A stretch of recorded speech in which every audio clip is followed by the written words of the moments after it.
ProEnem. Preparação que vai além.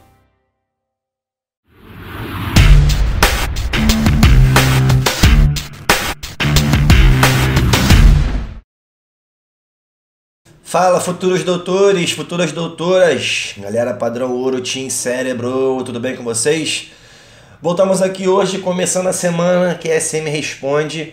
Inicialmente peço mais uma vez desculpa pela minha voz, ainda estou resfriado, bastante tosse, quadro respiratório e a minha voz está bem prejudicada. Ontem eu dei aula até tarde da noite, então forcei muito a voz.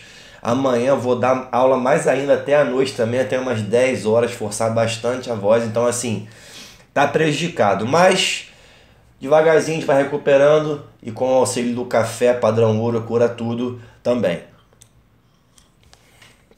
Então chega de enrolação, let's bora pro vídeo, chama que vem. Quem é SM Responde, se você quer mandar alguma pergunta, deixa no comentário aqui do vídeo. Se você colocar em outros vídeos, eu posso responder lá no comentário da própria pergunta. Mas se você quer que eu responda aqui em vídeo, deixa no comentário desse aqui. E não dá para responder todas as perguntas, senão o vídeo fica muito grande.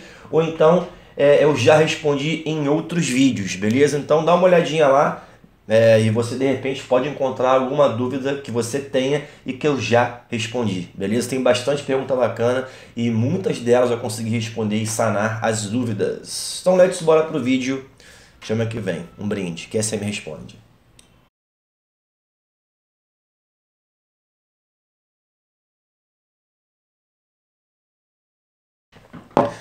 Vamos começar aqui com o Daniel Leles. E aí, Brunão, beleza? Estou no terceiro ano, quero muito fazer medicina, porém não consigo parar de me preocupar com o que ainda preciso estudar.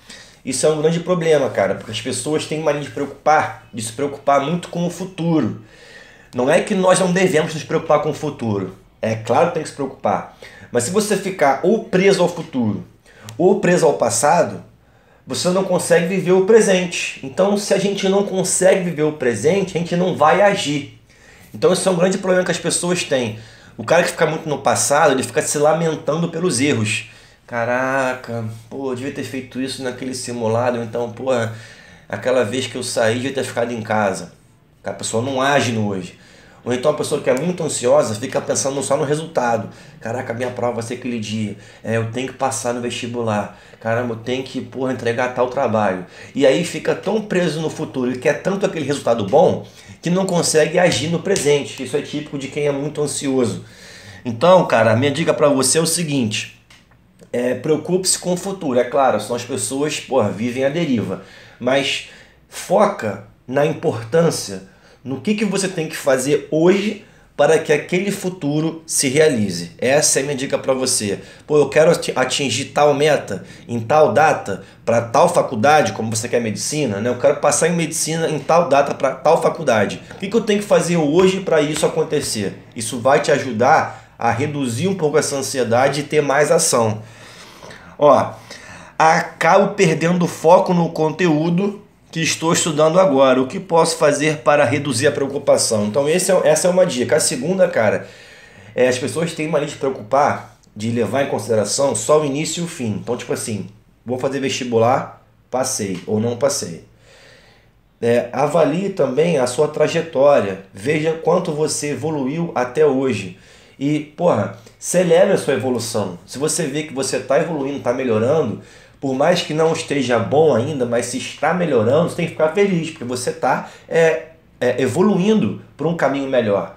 Claro que pode melhorar ainda mais, né? Todo mundo pode melhorar, mas perceba também e valorize a sua evolução até hoje, tá? Porque isso vai te trazer uma sensação de satisfação. Pô, eu melhorei, então, cara, ótimo, eu não estou igual eu estava antes, eu não estou pior. Pensa nisso também, tá? Então valorize sua melhora progressiva, não só o início e o fim, e também a dica que eu dei antes aqui pra você, beleza? Não só pra você, Daniel, como pra todo mundo, tá? Eu também faço isso.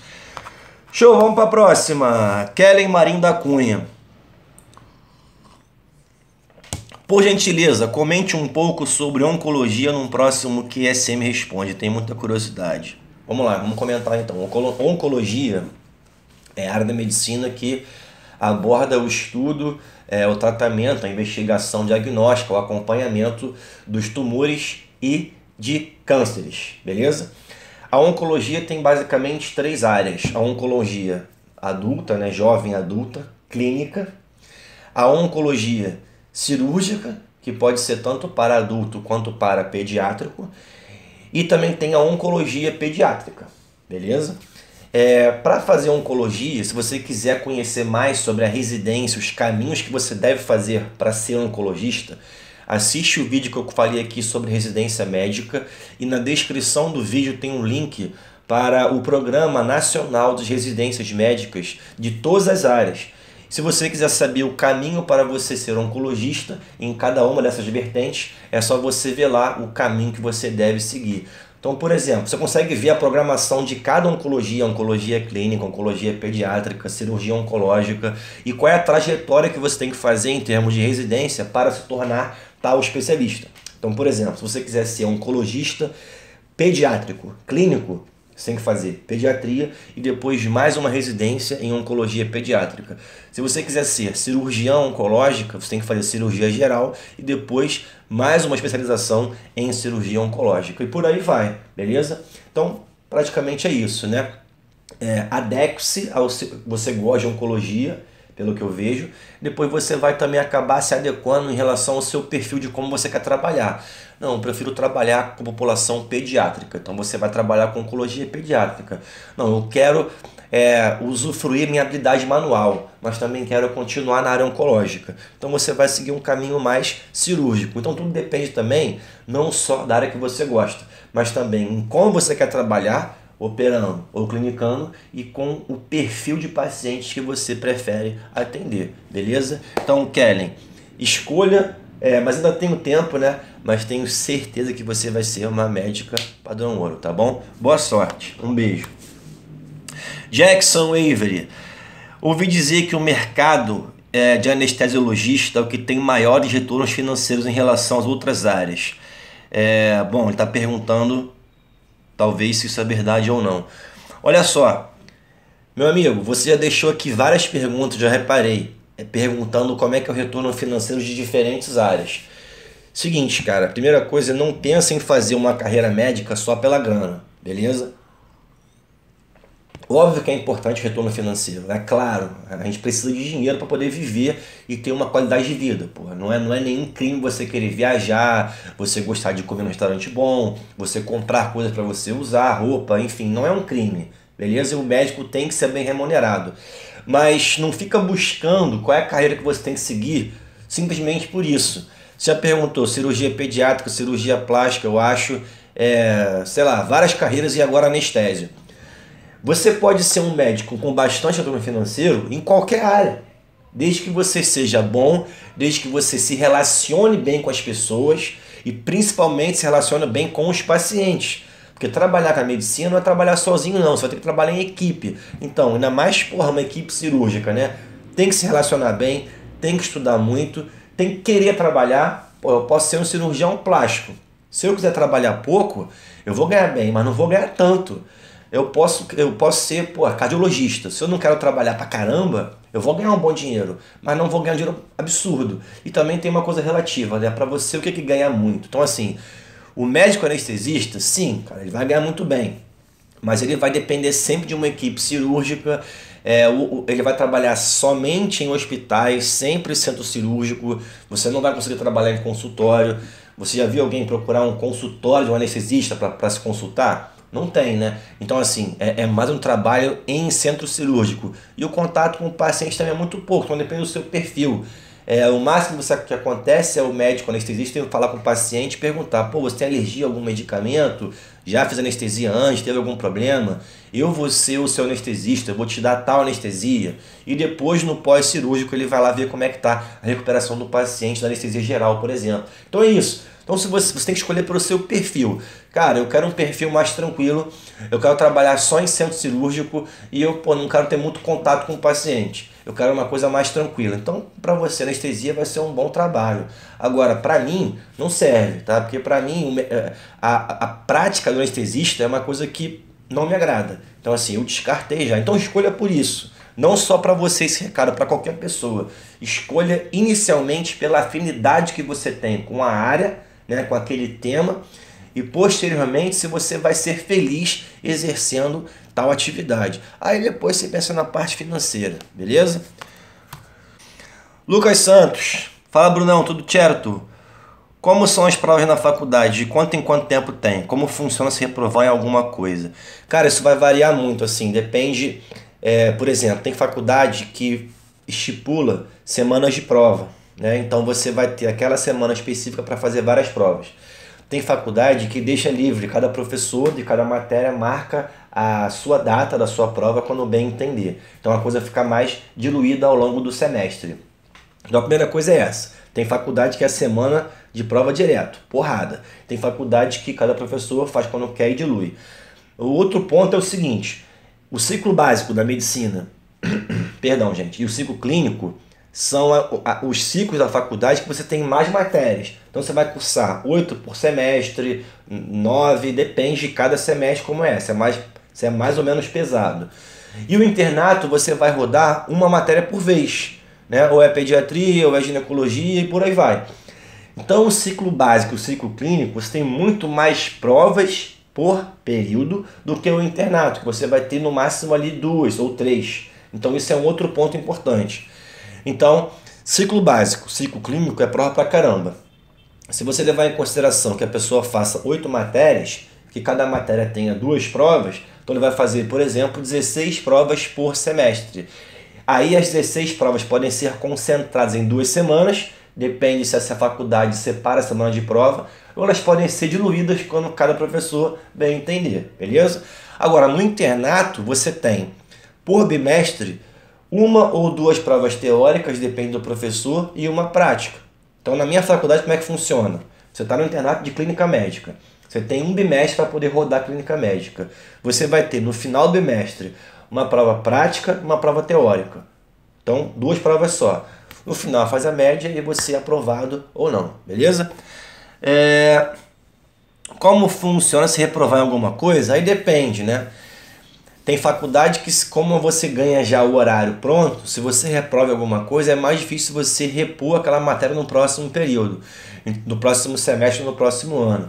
Então depende, tem faculdade que te dá a chance de fazer uma dependência em cada matéria. Então isso é típico de faculdade que te dá o horário pronto, a grade pronta. A minha é assim, por exemplo, você pode reprovar no máximo em 2, tá? Se você reprovar em mais de 2, você tem que fazer só aquelas 2 que você reprovou e não pode avançar de ano.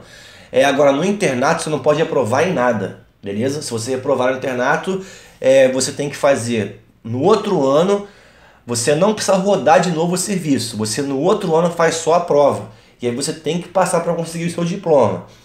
Em nenhuma faculdade você pode levar matéria dependente para o internato. Então, do 4º ano para o 5º ano, você não pode reprovar nada, senão você não entra no internato. Geralmente é assim. Beleza? Show! Vamos lá. Paulo Ronan. Fala, Brunão, como você consegue organizar seu tempo? Parece que seu dia tem 48 horas. Sou estudante de medicina no Paraguai, entro 7 da manhã e saio 18. Chego em casa e vou revisar. Queria organizar meu tempo para treinar, por exemplo. Cara, primeiramente é o seguinte, eu separo meus dias em prioridade, né? Qual é a minha prioridade maior? É o internato, é a faculdade. Então eu tenho que estar na faculdade, eu tenho que estar no plantão de tal a tal horário. Beleza. A segunda prioridade é meu trabalho, eu tenho que dar aula para poder pagar a faculdade. Então assim, os dias que eu dou aula, eu pego no trabalho 4 horas e saio 10. Então, tô na faculdade, tô no internato, saio, aula de 4 às 10. Nos dias que eu tenho internato e trabalho, eu vou malhar às 6 da manhã, porque senão eu não consigo treinar. Então, malho de 6 às 7, saio, vou pro plantão, pego de 8 às 4, saio, vou dar aula até às 10. Os dias que eu faço isso, eu não consigo gravar vídeo nem estudar, até porque meu dia não tem 48 horas. Os dias que eu tenho só internato, eu chego em casa, se eu estiver muito morto, dou uma cochilada, vou treinar, volto para casa, gravo vídeo e estudo. Final de semana, sábado eu tenho plantão, de 8 às 8, de 8 às 7, saio do plantão, venho para casa, tô cansado, não vou estudar. No máximo eu gravo um vídeo, durmo e depois vou sair para tomar uma gelada, porque ninguém é de ferro.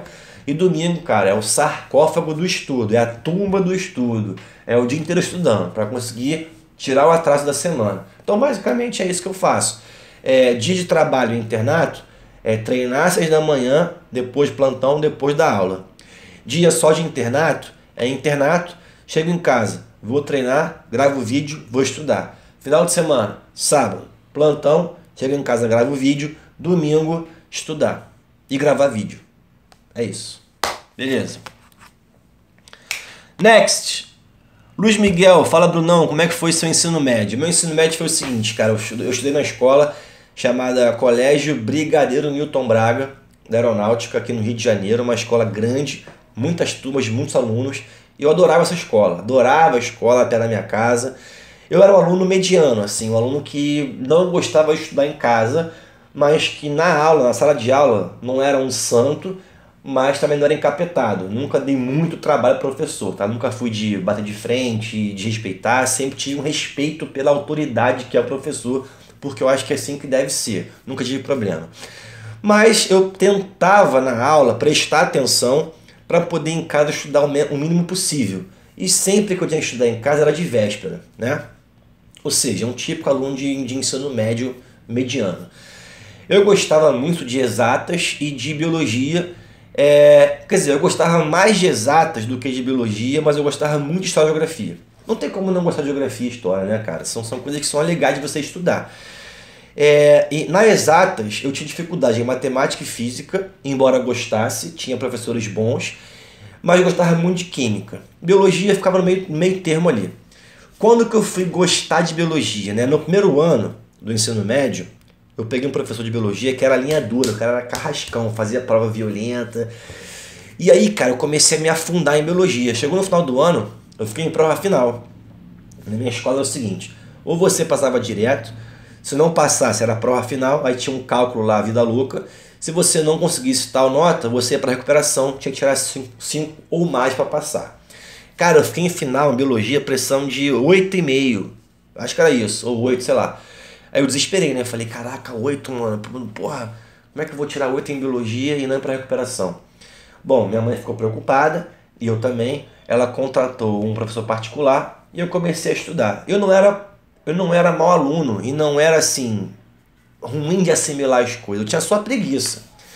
Mas quando eu sentei para estudar biologia, né?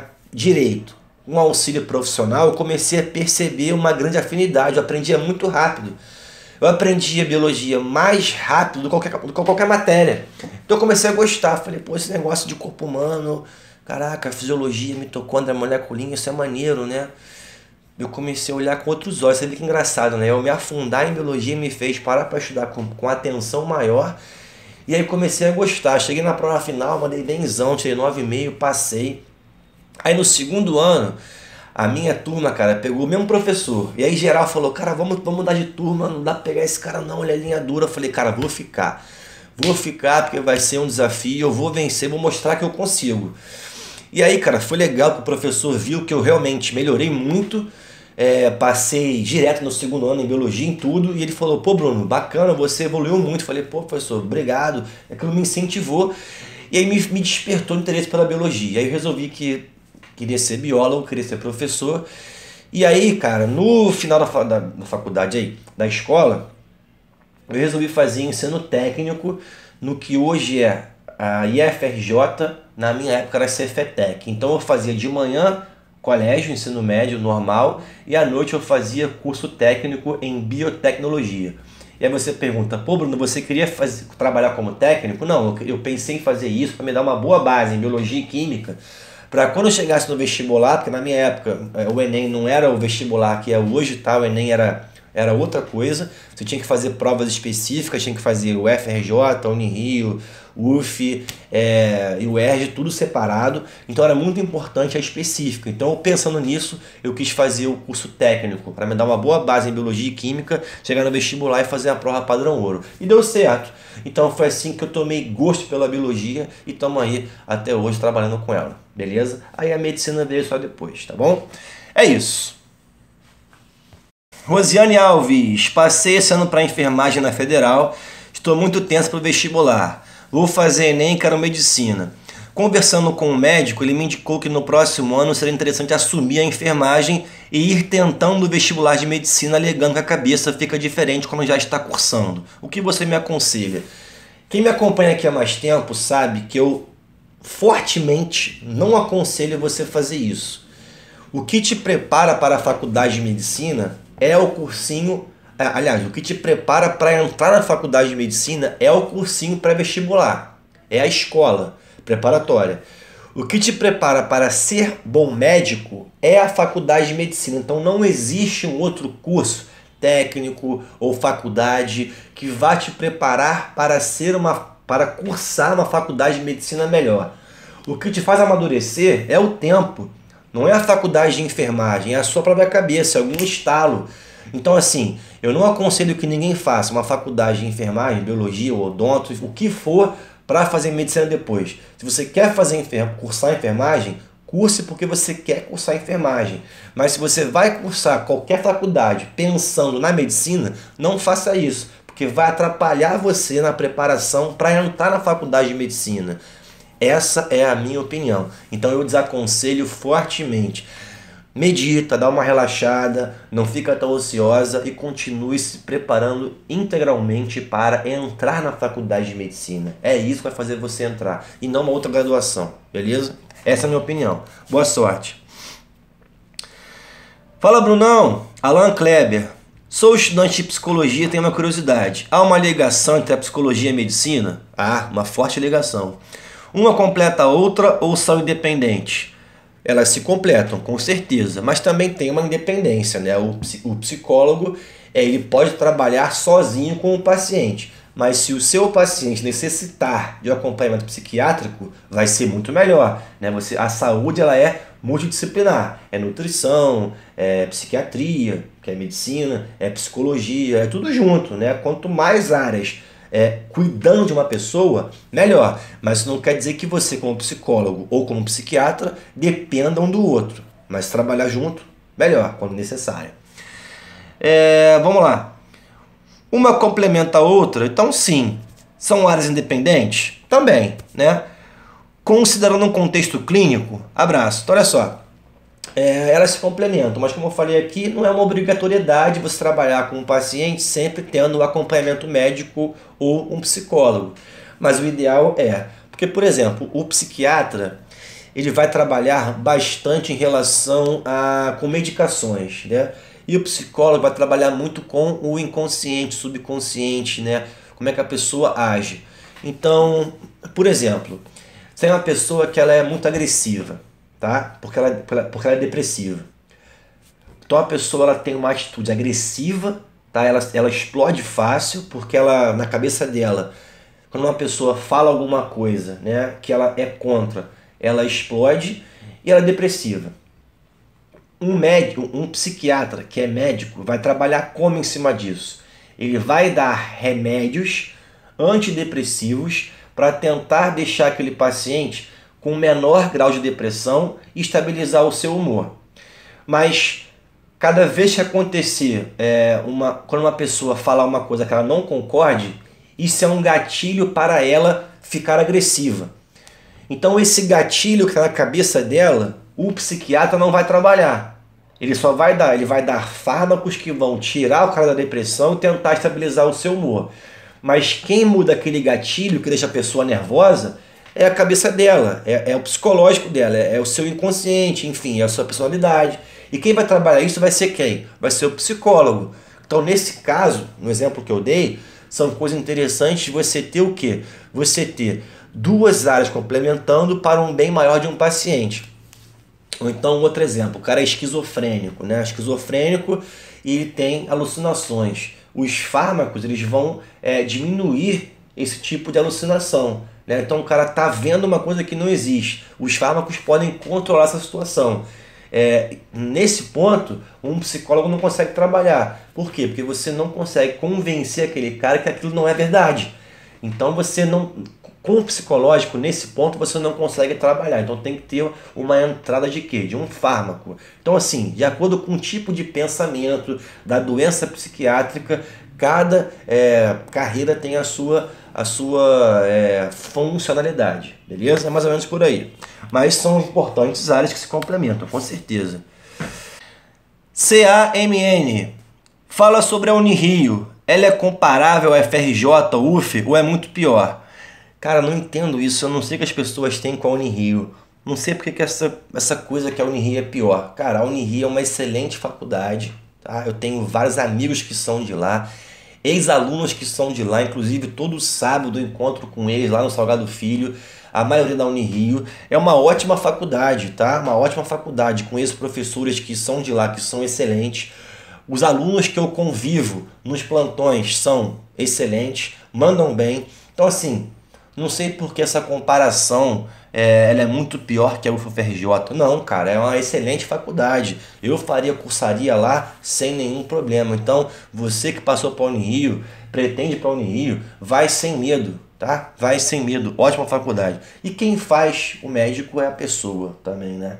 O mais importante é a pessoa. O diploma não vai te tornar um bom médico ou um pior médico, e sim é você consigo mesmo. Dedique-se à faculdade que você vai ser padrão ouro, independente de qual faculdade é. Lázaro Ferreira, fala Bruno, tudo certo? De forma geral, qual a paranoia que os médicos possuem em relação a cuidados pessoais? Coisas como beber muita água, postura, dormir bem, não encher a cara de Coca-Cola e tal. Valeu, abraço. Cara, médicos não têm paranoia com a saúde mais do que outra pessoa. Existem médicos que fumam pra caramba, bebem muito, comem mal, são obesos, sei lá, usam drogas. Então assim, cara, não é porque a pessoa é médica ela vai se tornar com mais consciência de que deve se cuidar. É engraçado isso, né? O cara prega a saúde, mas não segue. Então assim, não é porque a pessoa se torna médica que ela vai ser paranoica com a saúde. Então tem médico que come mal, fuma no intervalo de plantão, sai do plantão para fumar e volta. Eu canso de ver isso, né? Toma Coca-Cola pra caramba. Enfim, a consciência da saúde vai de cada um. Não é a faculdade que vai ensinar pro cara que ele tem que ser saudável, beleza? Não é assim. Bom, vamos lá. Hugo César. Se um médico se recusar a atender um paciente por motivos religiosos ou outro qualquer, ele pode ser preso por negligência? Ou acontecer alguma coisa com ele no hospital, como ser demitido, etc? Vamos lá. O médico pode se negar a atender algum paciente? Se tiver... Não, primeiramente, pode, tá? O médico pode se negar a atender um paciente, desde que exista um outro médico presente naquela instituição e naquela situação que possa atender tal paciente. Então, por exemplo, por motivos religiosos, um médico não quer transfundir sangue para outra pessoa, ou não quer fazer um aborto, por exemplo, caso a mulher tenha sofrido estupro, porque por lei você pode fazer e não ser punido. Ele não quer fazer, mas aquela paciente corre risco de vida, uma gravidez de risco.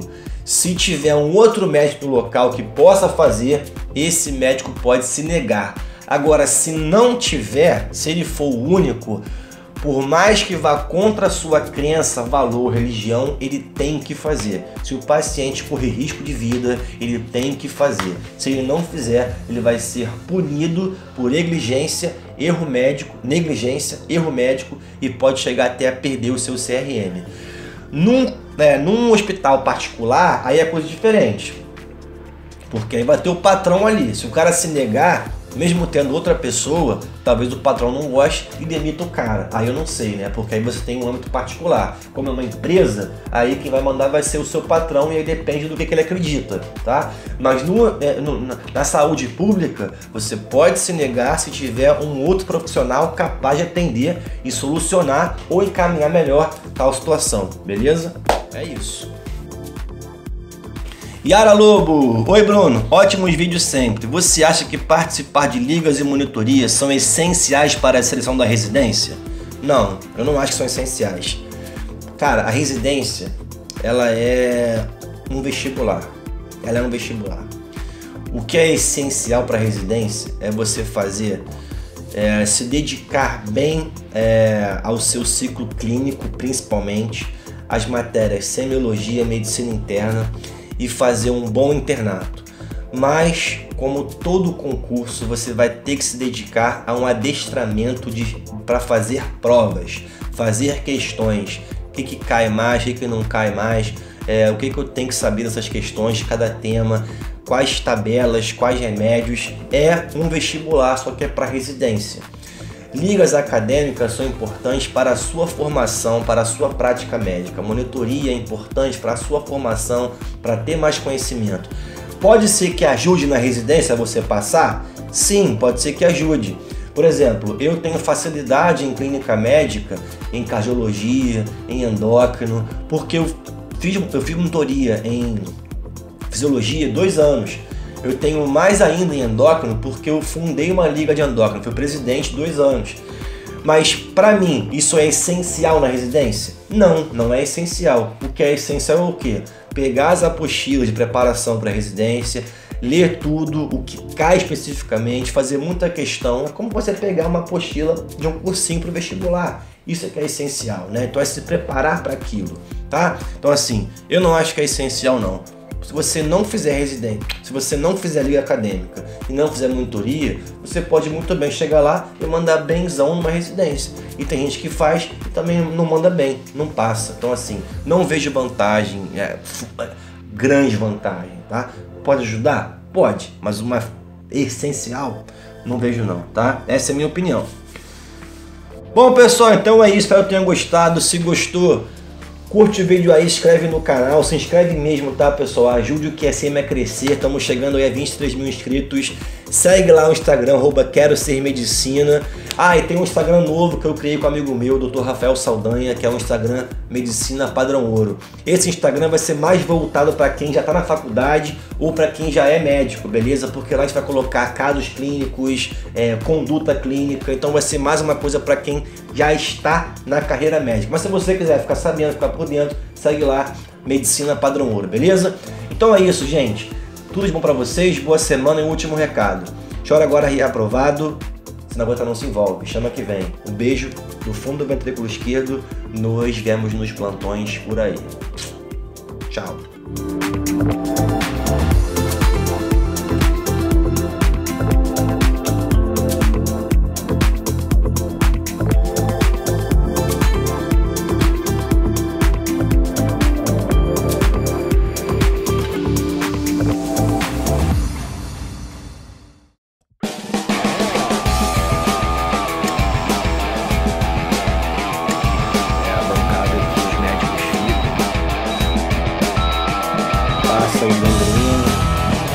Endovascular cardiológico. Beatriz Souza, pela batalha para alcançar a média.